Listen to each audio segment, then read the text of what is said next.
Welcome to Members on the Mic with the Troy Chamber of Commerce, where we connect with local Troy Chamber members as they give us a glimpse into their company and share some of the business lessons they've learned along the way.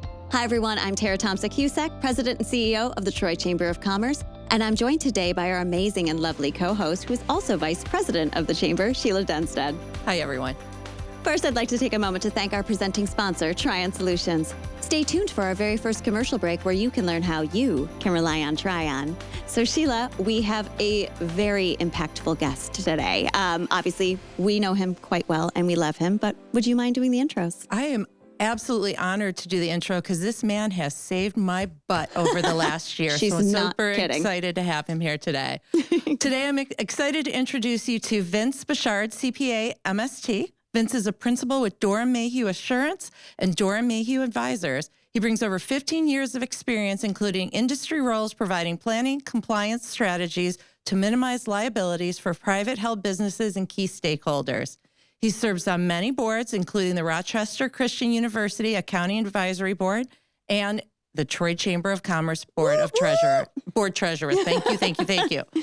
Vince plays a crucial role in assisting clients with proactive federal, state, local tax planning throughout the year and focuses on delivering effective tax and compliance strategies to specific industries. He's frequently called upon to represent clients during IRS audits, acting as dedicated advocate and expert guide throughout the process. A dedicated advocate for his clients, Vince provides trusted guidance, direction, and strategy aimed at helping his clients overcome any tax challenges they encounter. And he is really, really good at it. Vince, welcome. Thank you very much. Happy to be here. One thing I will say, I remember we were doing your board interviews, and it was one of the coolest moments because as you got off, that's when we kind of talk about you behind your back.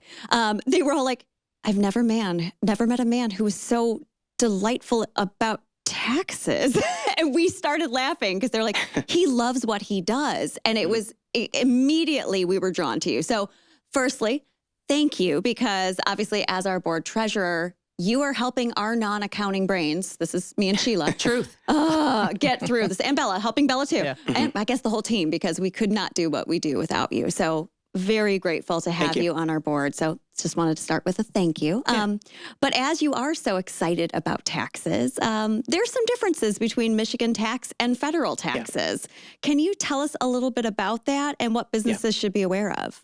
So back in July, it was actually the day of 4th of July. So typically a lot of tax law changes happen around the end of the year, November, December, even January. Out of my 15-year career, I'm surprised, July came around and the biggest law change since 2017 happened. And immediately we were pretty happy as tax advisors because now we have 6 months before the end of the year to plan with our clients. This is huge. The horror story with Michigan is that we love the state that we live in, right? Good catch. Yes, good catch. right. Nice. Thank you. Thank you for the house.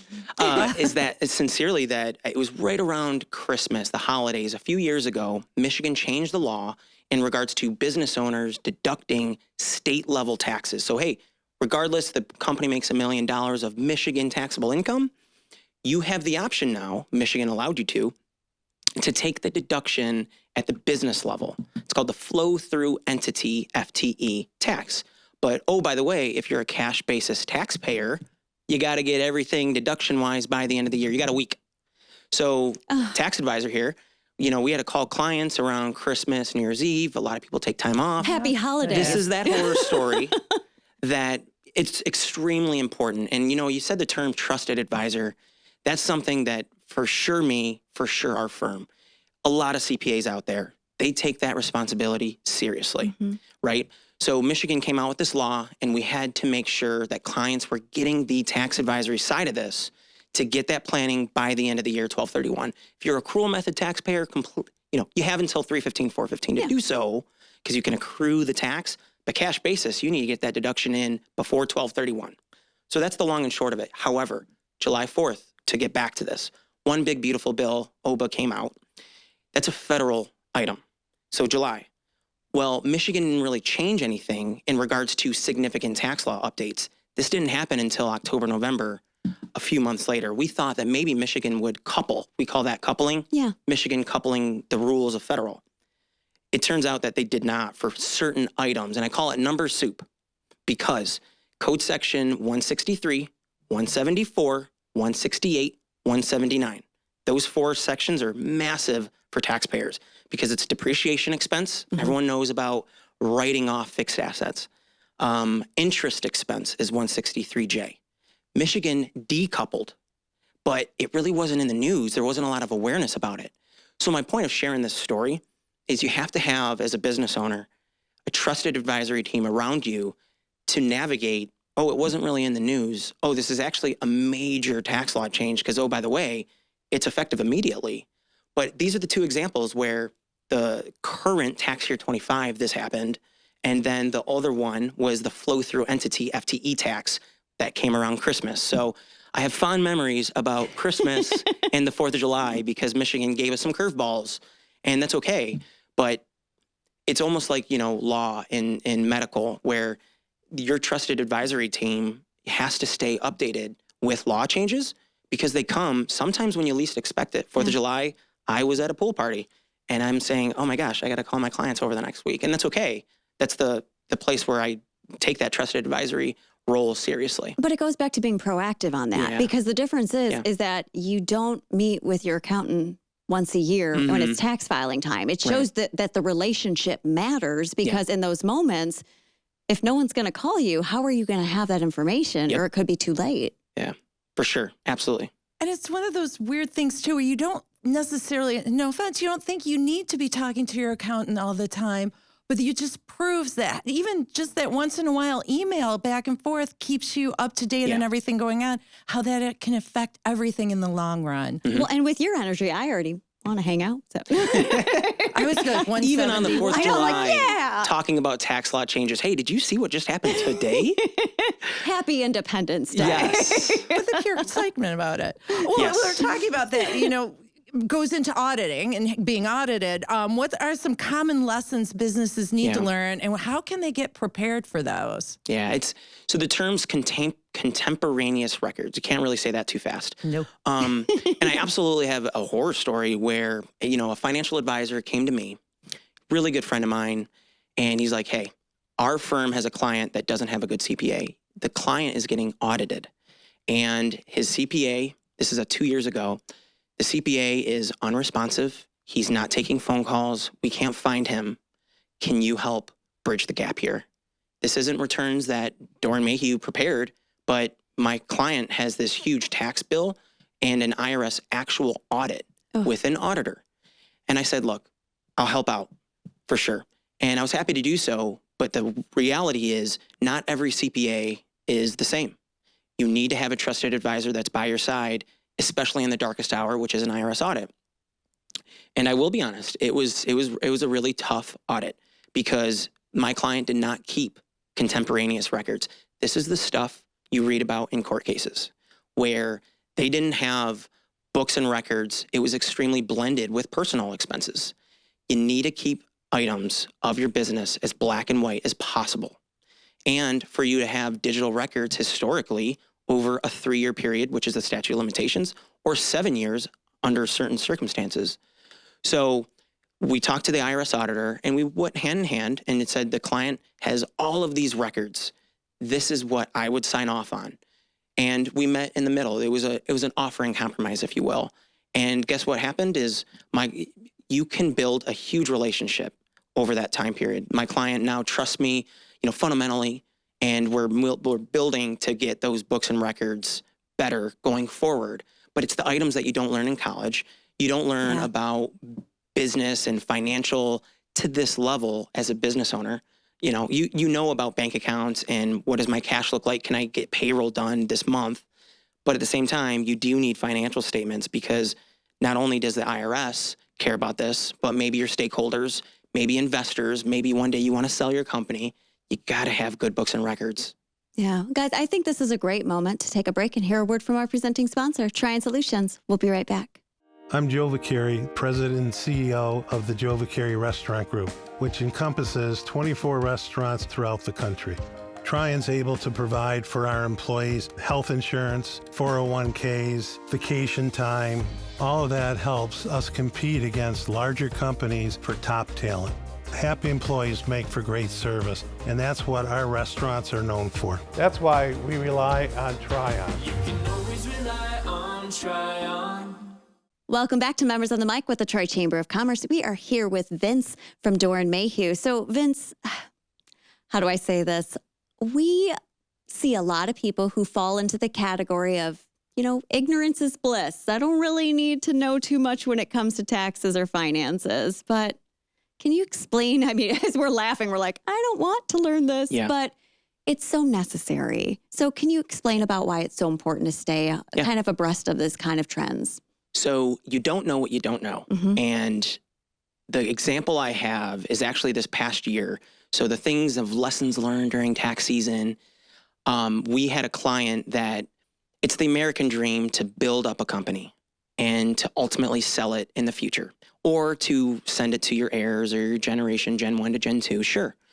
That's the American dream, in my opinion, for a business owner. Yeah. So my client is a private equity company, and they were wanting to purchase said acquisition. So buyer, seller, right?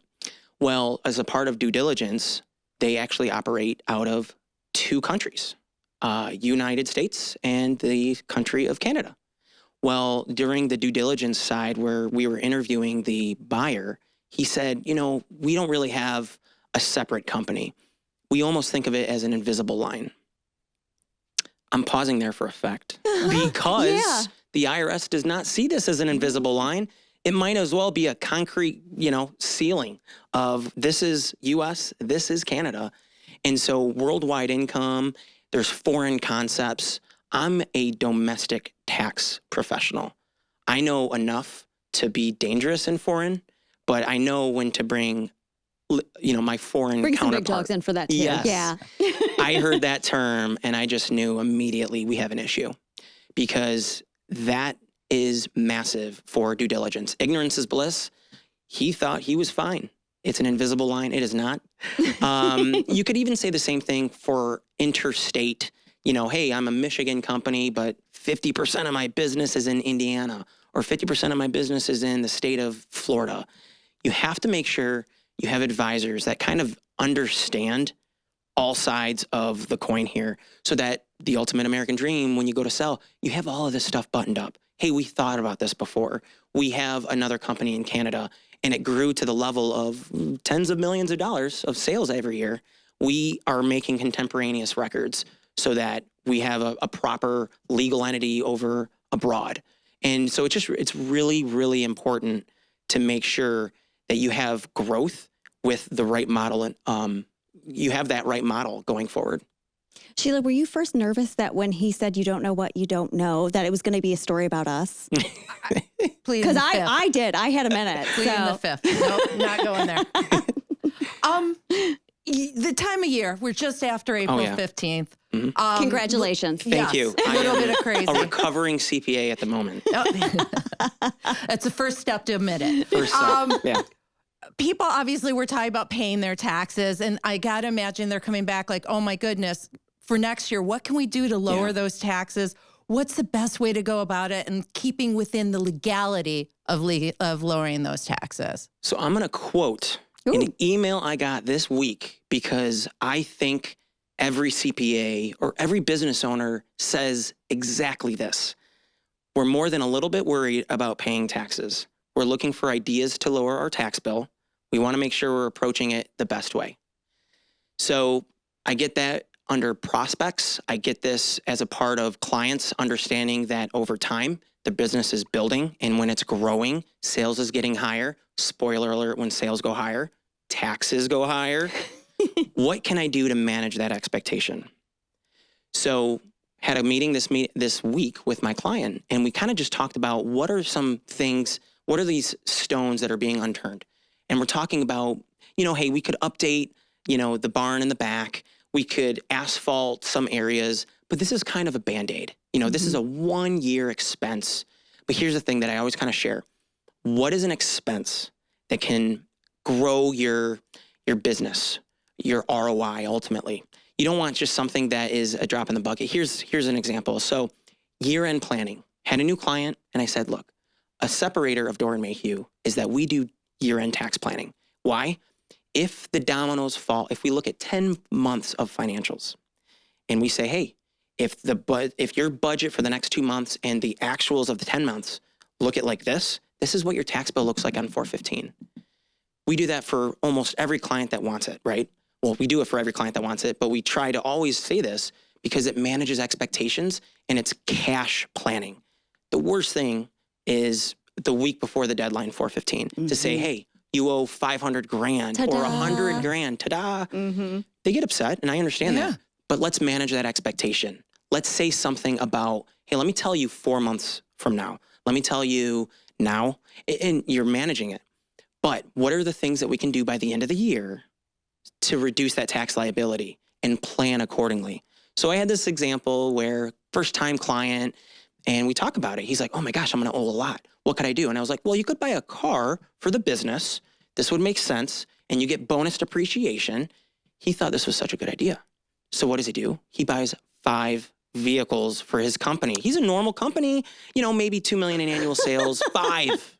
All Porsches. No, And he thought it was a great tax planning opportunity. And I was like, well, we didn't talk about 5. We talked about 1, maybe 2. It was a need at that moment, but 5 wasn't. What was funny about this was about 3 weeks into January, he calls me. He's like, so it really turns out I really only needed 3. I'm going to sell back 2. And I'm like, what are we doing here? So it's to the point of managing the expectation.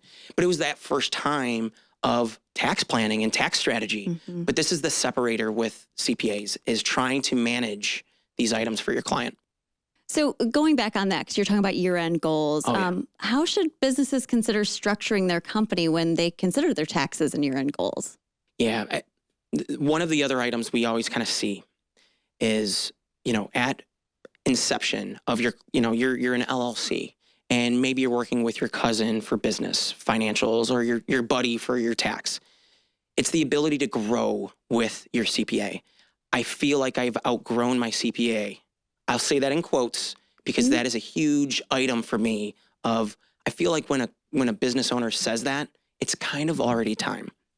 But you have to have good advisory teams that you can grow with versus outgrowing them. Because what are the opportunities that you're missing out on? And it's to the point of ignorance is bliss. You just don't know. But at the same time, when you're kind of growing, you got to have a team that is able to pivot with you. Hey, did you know about qualified small business stock, QSBS? This is extremely relevant and has happened over the past 8 to 9 years. There's law changes for C corporations now. That's the QSBS model. And now you're actually making an argument. Should I be an S corporation or should I be a C corporation? There's a lot of examples of that, but just to have a good advisory team to be on your hotline of, hey, this is my team going forward. And you want to feel confident that you are going through it that way. Well, and you understanding how important it is for your business to understand where your money is, what's going on. Having a guy on the side is not really what you would want to put your trust into to keep your business going. Yeah. And the last example of this is just a client that was outgrown his CPA. And the reality was he was paying himself a major W-2 as an S-Corp owner. And it was only to cover taxes for penalty protection. I mean, we saved our client, now my client, right? Hundreds of thousands of dollars because they were ultimately paying too much in payroll taxes and also reducing the amount that they could get in this thing called a QBI deduction, qualified business income deduction. If you're a business owner of a flow-through entity, you get a 20% deduction on business income. And when you're paying yourself this major wage, we're talking over $1 million W-2 that really wasn't appropriate, it's reducing that deduction. So it was, the best thing was that prospect going to him and saying, hey, by the way, sunk cost prior years, but what we're going to do this year is we're going to save you over $100,000 annually. I mean, talk about a hook, line, and sinker type of scenario where it's like, no, I feel like I've outgrown that other individual, and this is that opportunity to have a good team going forward. And then he buys 5 cars. Then he buys 5 cars. Yes. So, Vince, I usually ask, one bit of, information nugget to leave for everyone. I want to change that a little bit, and I don't want to throw you off. But Absolutely. You have such passion for accounting, for taxes, for finance. How do you see kids coming out of school now? How can you share your passion with them, or just for our listeners to Getting share in the our field, passion? Yeah, I think the schools do a really good job. And I think the MICPA, which is actually in Troy, hello, Oh, they're great. And Troy Chamber they're members, yeah. fantastic. We're creating awareness for students that this is a great profession. But here's the thing too. I passed the CPA exam about 15 years ago, and it's changed a lot since then. But what I really appreciate about AICPA and MICPA is what are the things that we can do for these students now so that it isn't a hurdle. Accounting's interesting because financial advisory and accounting, what path to choose, internships is probably the number one because you're actually getting the day-to-day, this is what it looks like to be an accountant. And shadowing your staff and your managers and understanding not only accounting, but do I do the audit path? Do I do the tax path? But just Wayne State, which actually former alum, Warriors, is or Tartars. Or Tartars. Just saying. Okay. That's right. What I really appreciate they did is they have a mentorship program this past year, and it's for academic success for their Mike Ilitch School of Business. But it is a mentoring program where you get to interview accountants. And so I was a part of that this past year, but I thought that Wayne State did a really good job of that because I'm able to have a mentee that's, 2 students at the state of Wayne State. And to answer any questions about the profession, I think to go through what can my school do for me? What are the memberships, AICPA, MICPA? Are we doing any type of meet the accounting firms? Go to those things. Talk to accountants about the profession because we certainly want that talent because accounting's not going away. And I think to understand the business model, we're doing as much as a business, and the AICPA, MICPA is doing enough that I think the actual educational students, they just need to do a good job of going to these type of programs too. I love it. Yeah. One real quick last question. Doeren Mayhew, internship opportunities? Absolutely. We do internship opportunities. We do summer programs for freshmen and sophomores that just aren't there yet. They haven't taken an accounting class yet, right? But they want to learn more about the profession. And mid-market accounting firms, right? Troy has other CPA firms as well. Yes. We do those as well, right? So the local Troy accounting firms, they have summer programs as well. But just go to a ton of those and just kind of see why this firm is operating this way and just create awareness. I mean, they want you as much as you want them. So. And we'll give Vince's cell phone number to all of them. So, Vince, thank you so much for joining us. Obviously, you might be the only person I ever thought who could make accounting and taxes fun. Appreciate that. So you are absolutely wonderful, and we're grateful to work with you at the Chamber. And we're beyond happy that somebody recommended you to be on our board and be our treasurer. And that is one of the best decisions I think we've had in a very long time. So thank you. And that's all we have here today on Members of the Mic with the Troy Chamber of Commerce. Special thanks to Vince from Doeren Mayhew for joining us today and to our presenting sponsor, Trion Solutions. To learn more about the Troy Chamber or for upcoming events, go to troychamber.com. Thanks, everyone, and have a great rest of your day. Bye-bye.